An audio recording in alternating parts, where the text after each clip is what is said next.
नमस्कार। नमस्कार। राम राम। राम राम। जय श्री राधे। आपका आपके चैनल हम और तुम पर बहुत बहुत स्वागत है, अभिनंदन है आपका। आप अपना प्यार दुलार और आशीर्वाद हमारे चैनल पर बनाए रखिए।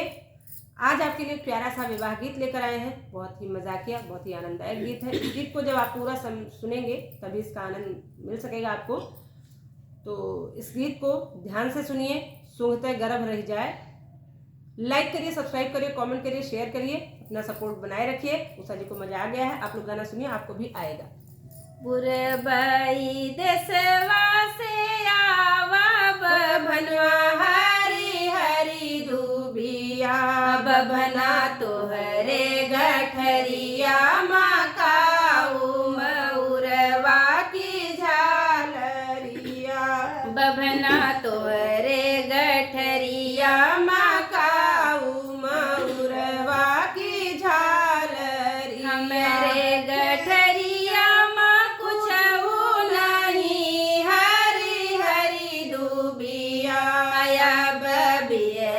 चमेला का फूल मऊरवा की झालरिया, बबियला चमेला का फूल मऊरवा की झालरिया, से फुलवा सूंघई दुल्हनी दे आई हरी हरी दुबिया, बसूंघते गरब गर्भ रही जाई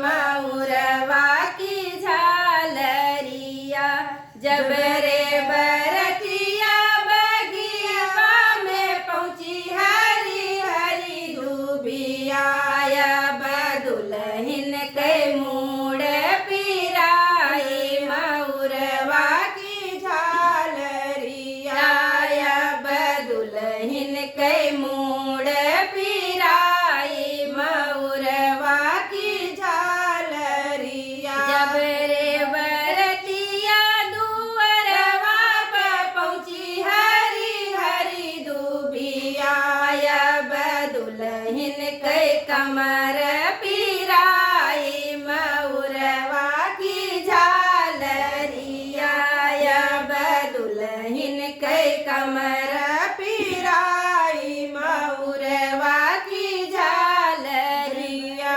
बरतिया दुअरवा के पहुंची हरी हरी दुबिया, दुल्हन के कमर पिराई मऊरवा की झालरिया, जब रे बरतिया जब रे दूल्हे मड़उआ में पहुंचे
आप लोगों को आनंद निश्चित आया होगा। कमेंट बॉक्स में बताइएगा विवाह गीत कैसा लगा।